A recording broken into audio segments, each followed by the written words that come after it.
E quando ele recebe a carta, a pessoa que o entrega lhe diz: olha, João pediu para te entregar essa carta e para que você lesse essa carta diante da igreja, para toda a igreja.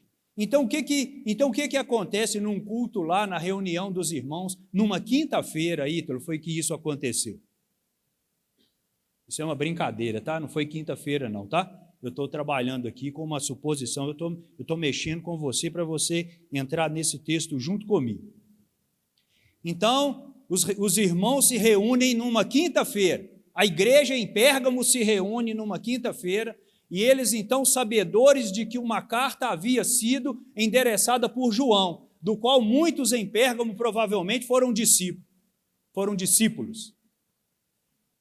E agora então o líder da igreja, o anjo da igreja, ele está abrindo a carta e, como nós vamos ler agora, ele está lendo essa carta para toda a congregação. Muito obrigado. Então eu queria que você se imaginasse, você sendo a pessoa a quem essa carta é endereçada, porque essa carta ela é endereçada para nós também. Ela não foi só para a igreja em Pérgamo. Nós vamos falar sobre isso. Então diz assim o texto: ao anjo da igreja em Pérgamo. Escreve: essas coisas diz aquele que tem a espada afiada de 2 gumes. Versículo 13 de Apocalipse, capítulo 2. Conheço o lugar em que habitas, onde está o trono de Satanás, e que conservas o meu nome, não negaste a minha fé, ainda nos dias de Antipas, minha testemunha, meu fiel, o qual foi morto entre vós, onde Satanás habita. Versículo 14, tenho todavia contra ti algumas coisas, pois que tens aí os que sustentam a doutrina de Balaão, o qual ensinava a Balaque a armar ciladas diante dos filhos de Israel para comerem coisas sacrificadas aos ídolos e praticarem a prostituição. Outros sim, também tu tens os que da mesma forma sustentam a doutrina dos nicolaítas. Portanto, arrepende-te, e se não, venho a ti sem demora, e contra eles pelejarei com a espada da minha boca. Quem tem ouvidos, ouça o que o Espírito diz às igrejas. Ao vencedor, dar-lhes-ei do maná escondido, bem como lhe darei uma pedrinha branca, e sobre essa pedrinha escrito um nome novo, o qual ninguém conhece, exceto aquele que o recebe. Amém? E ao ler a carta, quando o anjo da igreja leu a carta, eu imagino que todo mundo ficou igual vocês mesmo. Ficou igual a gente. Ficou sem palavras. Porque ela é uma carta encorajadora no final.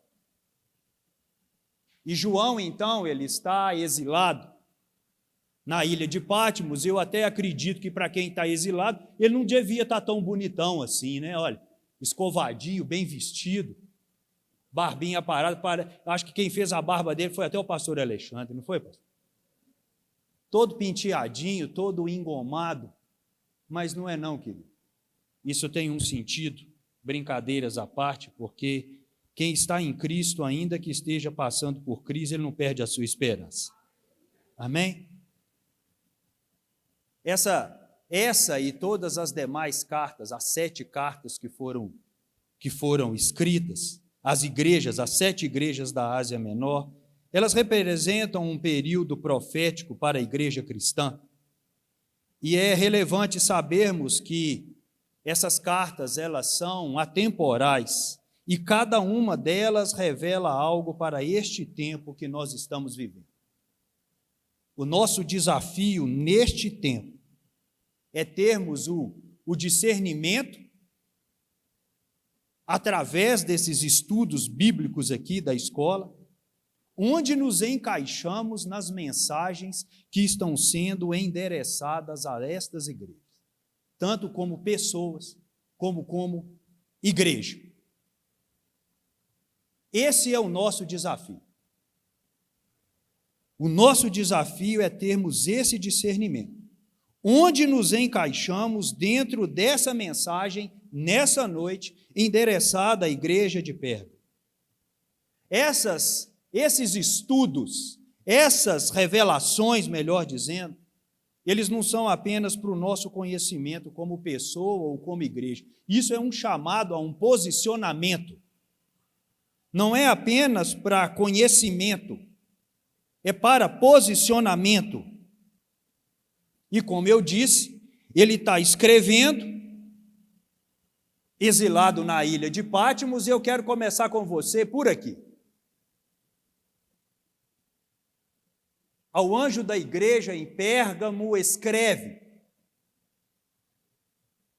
Tem alguém ditando para ele. Estas coisas diz aquele que tem a espada afiada de 2 gumes. Quem está dizendo?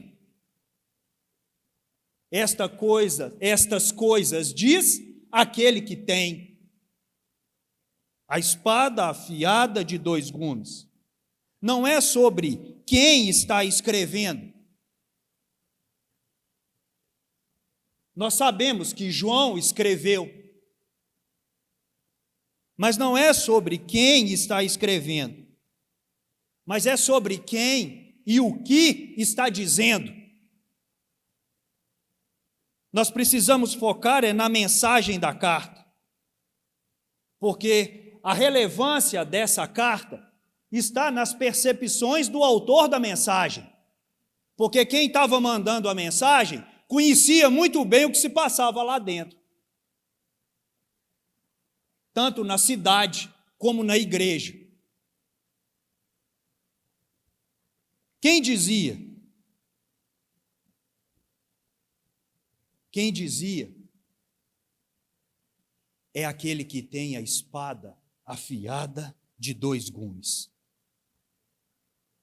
Em cada carta escrita, em cada carta apresentada, Jesus também se apresentava ou era apresentado de uma maneira singular, poderosa e inquestionável.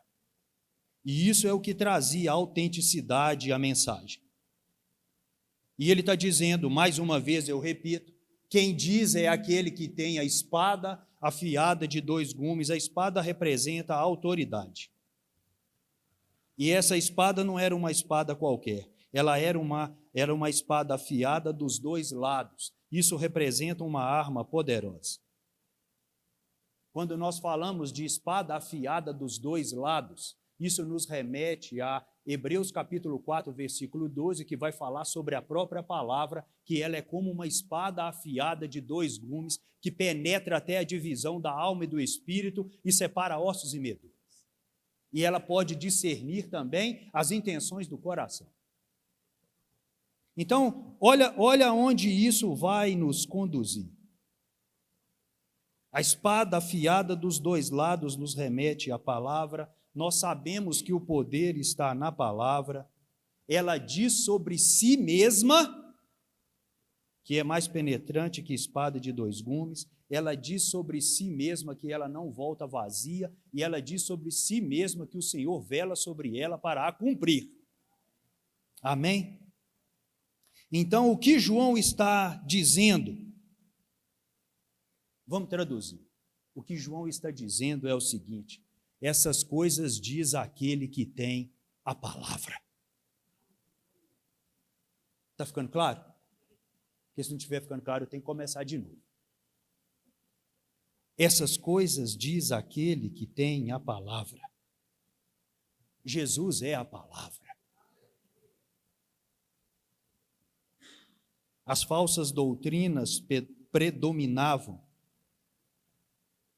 e ainda predominam, mas a palavra é o que separa a verdade do engano. Essa palavra, essa espada afiada de 2 gumes, é o que vai separar a verdade do engano. Então, Pérgamo havia se tornado a capital política da atual Turquia, Essa é uma imagem do que restou dessa igreja em Pérgamo. À esquerda de vocês, talvez de onde alguns estão não dão para ver, mas a gente percebe que ela está num ponto muito alto. Alguns estudos dizem que essa cidade ficava numa colina com aproximadamente 300 metros de altura, o que fazia dela uma fortaleza natural. E a igreja em Pérgamo, nós vamos falar um pouco sobre o contexto. O nome Pérgamo é até significativo para aquilo que eles estavam praticando, e significa casamento. Depois a gente fala um pouco sobre isso aí, que vocês vão ver que a tradução desse nome tem tudo a ver com o que aconteceu. Então, ela era a capital política da Ásia Menor. Eles se vangloriavam em possuir a maior biblioteca da antiguidade, com 200.000 livros em pergaminho. Era uma cidade sofisticada, havia se tornado o centro da cultura e da educação grega, possuía uma renomada escola de medicina que atraía estudantes do mundo romano. Havia um templo dedicado a Zeus, não a Deus.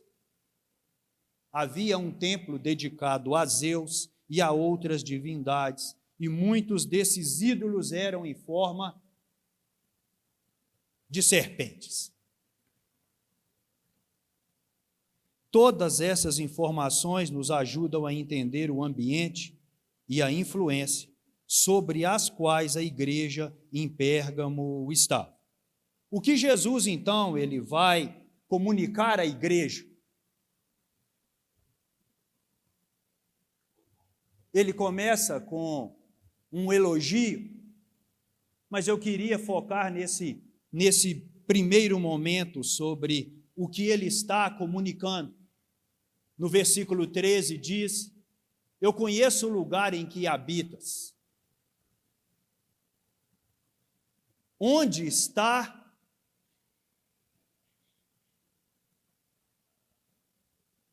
o trono de Satanás? E que conservas o meu nome e não negaste a minha fé, ainda nos dias de Antipas, minha testemunha, meu fiel, o qual foi morto entre vós. E mais uma vez ele diz: onde Satanás habita.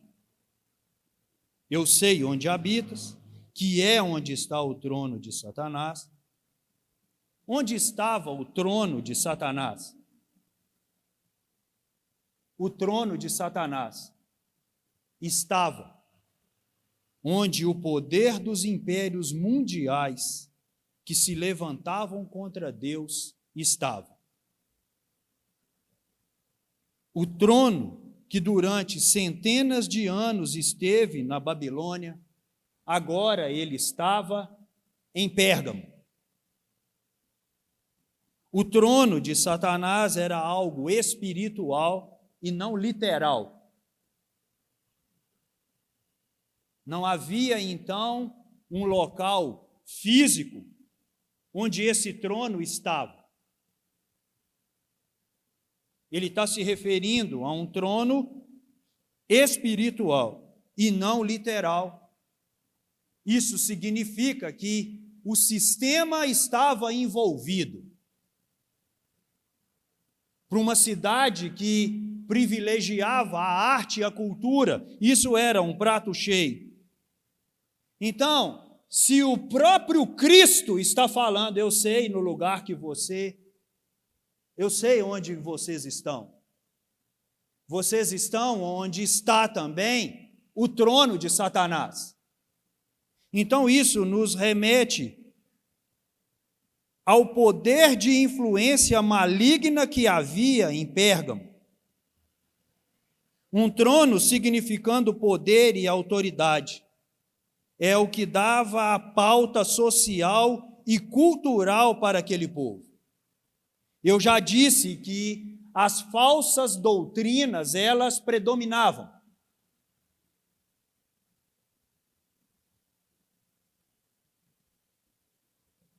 E em meio a isso, Jesus faz um elogio a eles. Todas as cartas, elas têm como elemento comum o chamado de Cristo a uma vida de santidade.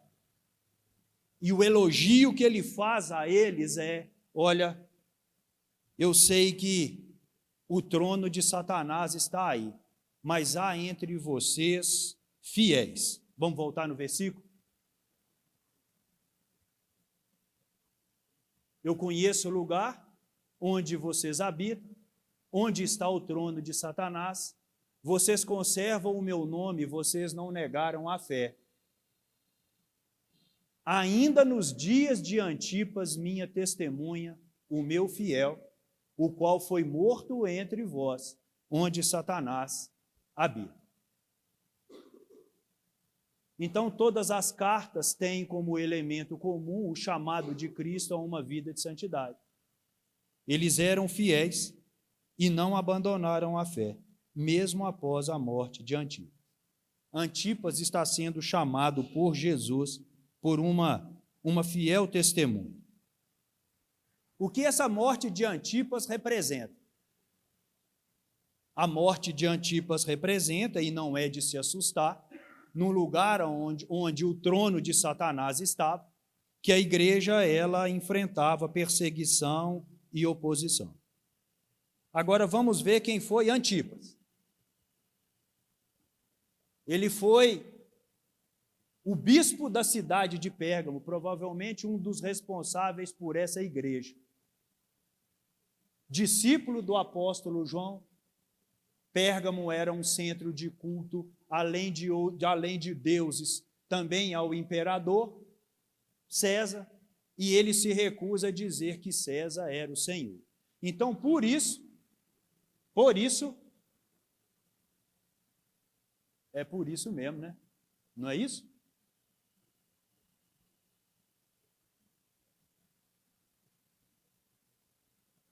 Por isso, ele foi assado vivo dentro de um touro de bronze. E ele gritava, louvando a Deus enquanto morria. E mesmo diante disso, o próprio Jesus está dizendo que muitos permaneceram fiéis e não negaram a sua fé. Agora, eu tenho, todavia, contra vocês algumas coisas. Vocês têm aí os que sustentam a doutrina de Balaão, o qual ensinava a Balaque a armar ciladas diante dos filhos de Israel, para comerem coisas sacrificadas aos ídolos e praticarem a prostituição. Outros sim também, tu tens os que da mesma forma sustentam a doutrina dos nicolaítas. Qual o ponto central? Repita comigo. O perigo da igreja se aliançar com o mundo. E aqui começa. Aqui começa a igreja se aliançar com o mundo. E se nós nos aliançarmos com o mundo como igreja, como pessoas, como comunidade, nós iremos nos enfraquecer. E quem está ditando a carta, o próprio Jesus, ele conhece muito bem o que seduz a igreja. E a partir desse ponto, ou nesses versículos aí, 14 e 15, nós vemos alguns cristãos começando a negociar a verdade. E eles começaram a negociar a verdade através da doutrina de Balaão e dos nicolaítas, porque foram duas doutrinas nocivas e destruidoras para a igreja em Pérgamo. A partir desse ponto, a igreja em Pérgamo havia feito uma aliança espiritual, um casamento. Pérgamo significa casamento. E a igreja agora ela está fazendo uma aliança espiritual, um casamento com o paganismo. E ao se aliançar com o mundo, nós vamos ver aqui a igreja enfraqueceu. Então, observe que essas duas doutrinas nocivas entraram, a de Balaão e a dos nicolaítas. A doutrina de Balaão. Esse Balaão é o Balaão realmente mencionado em Números a partir do capítulo 22. Ele não está na igreja de Pérgamo, é apenas a doutrina de que quando contratado por Balaque para amaldiçoar o povo, para que o povo não avançasse, para que o povo não prosperasse, então ele foi contratado por dinheiro para amaldiçoar o povo de Deus. Então, todas as vezes que ele ia amaldiçoar, ele não conseguia, ele só abençoava. E Balaque dizia: rapaz, eu te contratei para você amaldiçoar, e você está só abençoando. Olha, eu não tenho como ir contra o que Deus está me ordenando a dizer. Mas Balaão, muito sugestivo, muito criativo, ele então, já que ele não podia amaldiçoar, ele encontra uma forma de fazer com que os filhos de Israel tropeçassem. E a única forma que Balaão encontra é julgar o povo contra Deus. Não há nada que eu possa dizer para amaldiçoá-los que vai se tornar uma verdade. Mas existe algo que nós possamos fazer. O quê? Nós precisamos julgar o povo contra Deus. E a única forma de você julgar o povo contra Deus é levando o povo a pecar. E lá em Números, no capítulo 31, no versículo 16, depois você vai dar um confere, Balaão, então, ele apresenta uma sugestão que foi a seguinte: olha, nós precisamos levar o povo a adorar outros deuses e precisamos levar o povo a se prostituir. E foi isso que o povo fez. A única forma de nós sairmos de debaixo das bênçãos de Deus é se nós estivermos em pecado contra Deus. Essa foi a doutrina de Balaão. E ele tinha também a doutrina dos nicolaítas. Ele já havia falado à igreja de Éfeso que odiava os nicolaítas, e o próprio Jesus diz assim: as quais eu também odeio. Fala-se muito pouco sobre os nicolaítas, mas o que se sabe sobre eles é que eles eram extremamente permissivos. Eles transformavam a graça de Deus em libertinagem. E eles tinham também uma teoria, que quanto mais você pecar, mais Deus irá te perdoar. Isso estava entrando na igreja. Então, olha, quem eram e o que é a seita dos nicolaítas? Um grupo de falsos mestres, que eles andavam pelas igrejas incentivando comer comida sacrificada, também prostituição e impureza, vida imoral, comportamento sem santidade. Até aí, amém? Amém. Então, o que essas doutrinas têm em comum? O que a doutrina de Balaão e dos nicolaítas tem em comum é que, assim como o pecado era, o pecado ainda é algo danoso. O apóstolo Paulo diz na sua primeira carta aos Coríntios, no capítulo 5, que basta um pouco de fermento para levedar uma massa. E ele não está dando ali receita de Masterchef, não. Se você ler o contexto, ele está falando sobre o pecado. Porque numa receita, você não coloca a mesma quantidade de fermento na mesma proporção que você coloca os ingredientes. Você coloca um pouco de fermento para que aquela massa cresça. E ele está falando isso, quando ele diz isso, ele está se referindo ao pecado. Então, agora nós vemos uma igreja que havia feito uma aliança espiritual, um casamento com o paganismo, e com isso a igreja se enfraqueceu. E agora o paganismo, então, ele entra na igreja. Aparece, então, aí na história, o imperador romano do Oriente, Constantino, fazendo, então, uma aliança com os cristãos.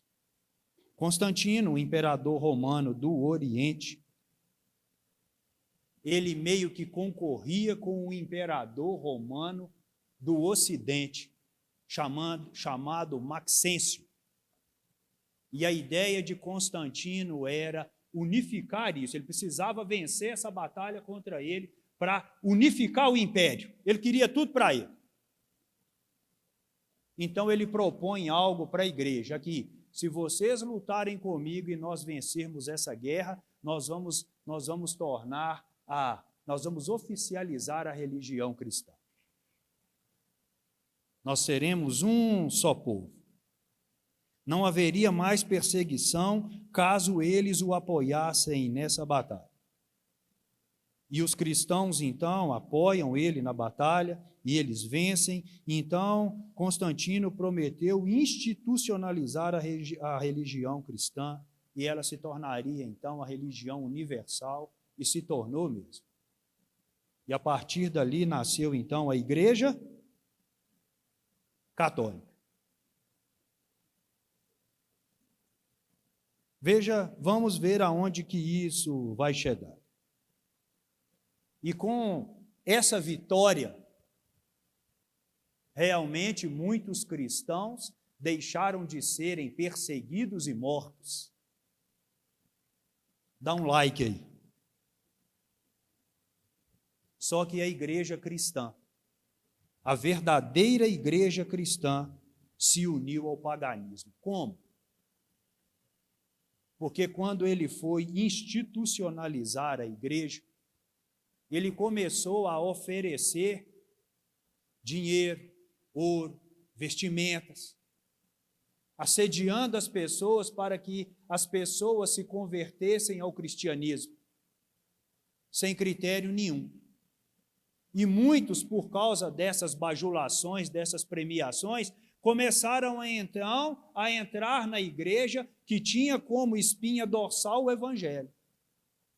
Então as pessoas entraram para a igreja assim, sem ao menos se converter, passou a ser apenas um ato religioso.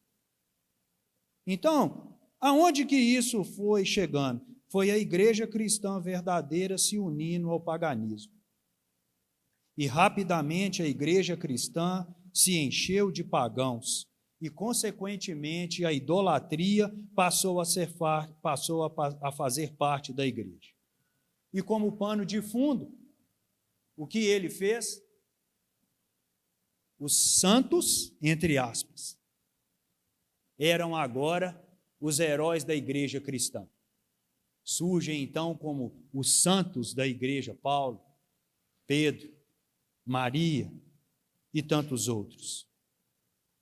E a partir desse ponto, muitas outras doutrinas erradas também entraram para uma igreja cristã. Começou então a haver oração pelos mortos, adoração a santos e anjos, adoração a Maria, purgatório, e por aí vai. O conselho de Jesus para a igreja, diante de tudo aquilo que ele via e sabia: portanto, arrepende-te, porque senão venho a ti sem demora, e contra eles pelejarei com a espada da minha boca. Quem tem ouvidos, ouça o que o Espírito diz às igrejas. Ao vencedor, dar-lhe-ei do maná escondido, bem como lhe darei uma pedrinha branca, e sobre essa pedrinha escrito um nome novo, o qual ninguém conhece, exceto aquele que o recebe. E a única forma de se corrigir o problema dessa igreja, que havia se unido ao paganismo, era essa igreja voltar para Jesus, voltar para o seu Deus de todo o seu coração. E precisava começar com o arrependimento. E essa carta, ela é uma carta, como eu disse, atemporal, porque Deus ainda chama o seu povo ao arrependimento.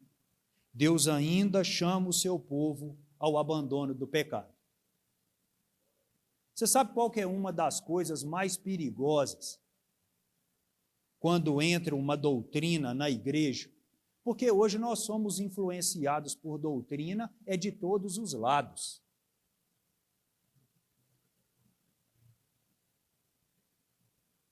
É você continuar muitas vezes servindo a Deus, achando que não tem problema nenhum.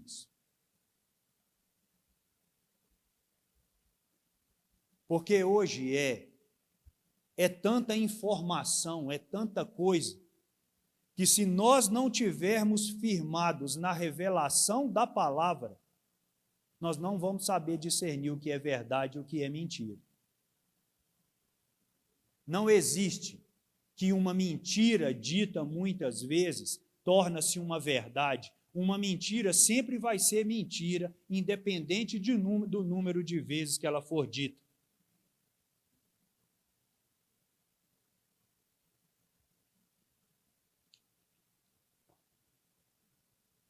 Então, hoje ficou tudo muito normal.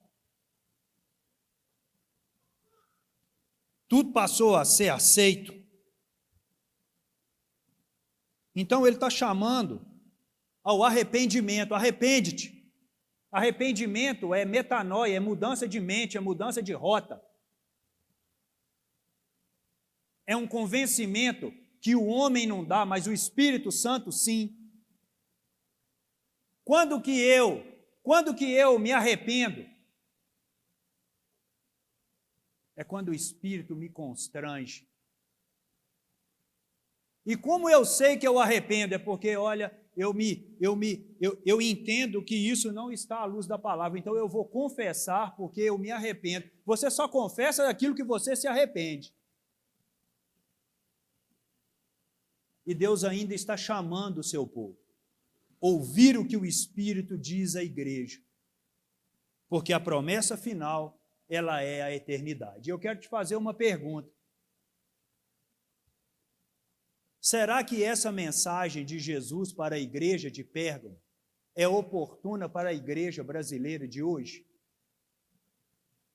Será que esse chamado ao arrependimento ele ainda perdura? Será que ele ainda é necessário? Ou nós estamos tão bons assim?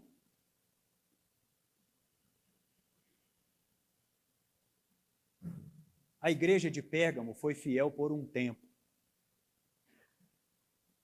Porque, olha, eu vejo que vocês ainda mantêm a fé, mesmo depois da morte de Antipas, o meu fiel. Porém, eu tenho contra vocês que ela passou a negociar princípios. Ela foi fiel por um tempo. Depois ela se uniu ao paganismo. O elogio de Jesus, a fidelidade da igreja, nós já falamos. A repreensão de Jesus, nós já falamos, que é o que eles toleravam a doutrina dos nicolaítas e de Balaão. E aqui, olha, quando o excesso de tolerância na igreja sufoca a fé genuína, onde estamos como igreja? Onde estamos como cristãos? O que nós temos tolerado? Do que abrimos mão? O que antes não praticávamos e hoje nos vemos em tais práticas?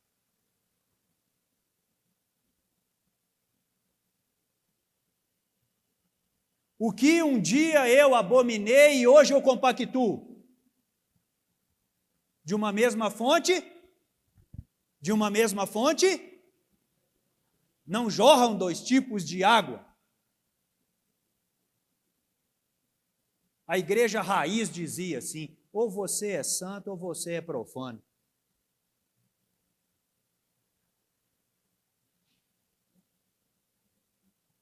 A igreja de hoje, muitas vezes, ela se santifica aqui. e se identifica com o mundo lá fora. Muitos cristãos não têm respaldo para representar Deus lá fora. Esse é o problema. Onde nos identificamos com a igreja em Pérgamo? A igreja aceitou os nicolaítas. Eu tenho contra vocês algumas coisas. Quais coisas? Ela aceitou a doutrina de Balaão. Ela aceitou a doutrina dos nicolaítas. Ou seja, Pérgamo era uma igreja que aceitou as propostas mundanas em troca de aceitação, dinheiro ou poder.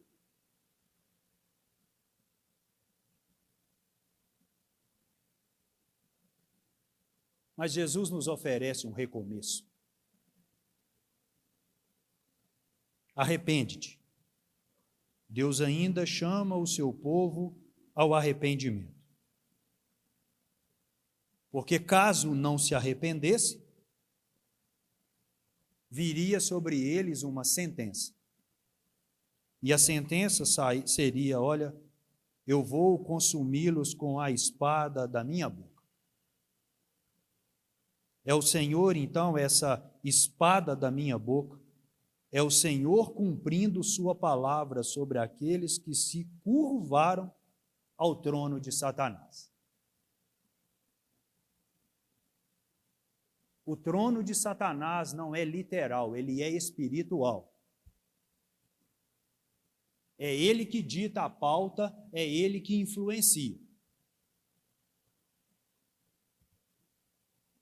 A espada da sua boca significa que sua palavra tem poder e é uma verdade. Jesus oferece um recomeço. Mas para isso precisamos voltar à pureza da palavra. Esse é o caminho para expulsar o mundanismo da igreja. Arrepende-te, senão venho a ti sem demora. E contra eles pelejarei com a espada da minha boca. Mais uma vez diz, nós precisamos nos arrepender, nós precisamos mudar a mente, e a forma de fazer isso é com a palavra. A espada que sai da boca de Cristo. Não negocie a palavra de Deus. A palavra é a espada que divide alma e espírito, ela é o maná precioso que nos sustenta. Não negocie a palavra, ou você abrirá brechas para que o mundo entre em você.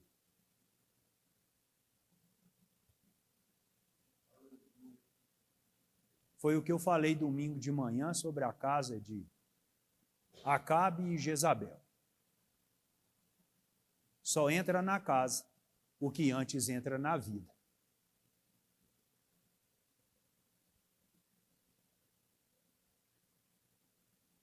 Você pode mudar para mim, por favor?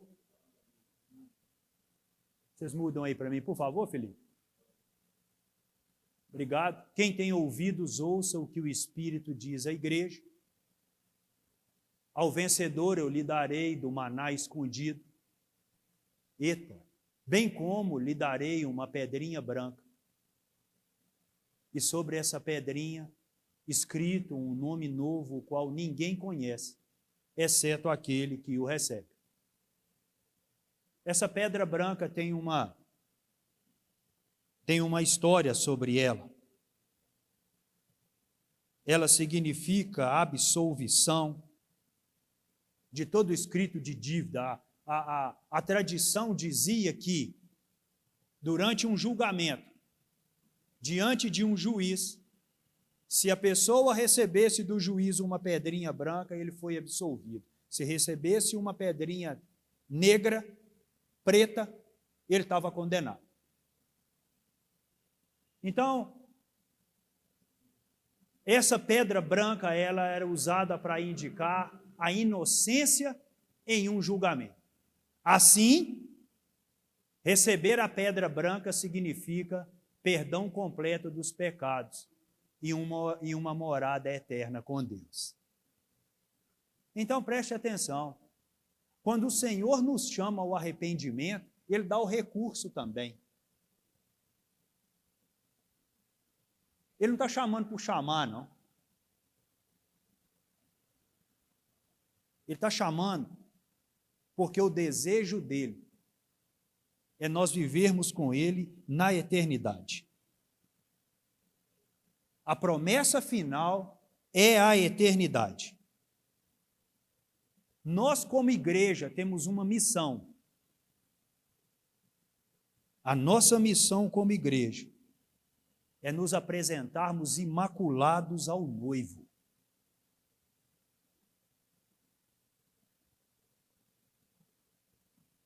É nos apresentarmos limpos ao noivo. Essa é a nossa missão como igreja.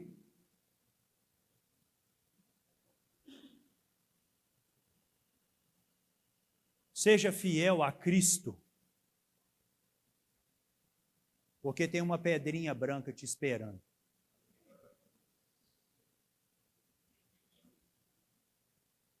Eu quero encerrar dizendo que o Senhor nos chama a um posicionamento, ao que vencer. Vai receber o maná escondido e uma pedra branca, que só Ele e o Senhor sabe qual nome vai estar lá. Quem quer se credenciar para isso? Meu Deus do céu, quase ninguém, pastor. Você acha que eu pergunto de novo ou fecha a janela? Quem quer se credenciar para isso? Pergunta mais a terceira vez para endossar. Quem quer se credenciar para isso? Você já fez assim uma introspecção e começou a pensar neste tempo do que você precisa se arrepender? Isso é um negócio desgastante de mexer, mas é necessário.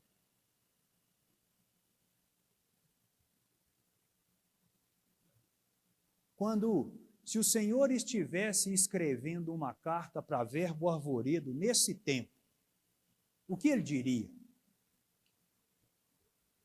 Ele falaria assim, olha, eu tenho lá as fiéis testemunhas, porém eu tenho contra Verbo Arvoredo o que nós toleramos.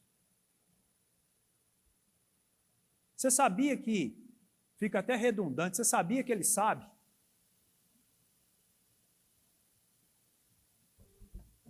Em que cada um de nós tem falhado? E o que pode nos tirar, e isso pode nos tirar de vivermos uma eternidade com Ele? Coisas que a gente está achando que não tem nada a ver, mas que não passa no crivo dele. Porque a gente acha que prejudica só a gente? E que ninguém tem nada com isso? Isso é uma doutrina. Mas eu não tenho outra coisa a dizer, não sou guiado pelo Espírito para dizer outra coisa a não ser o que foi passado no slide. Arrepende-te enquanto é tempo, porque em breve ele virá. Então se coloque de pé. Nós te louvamos. Vocês vão ministrar o louvor, Cátia? Vai, pode tacar fogo no rabudo aí que eu vou orando aqui, em nome de Jesus. O Senhor quebra os paradigmas,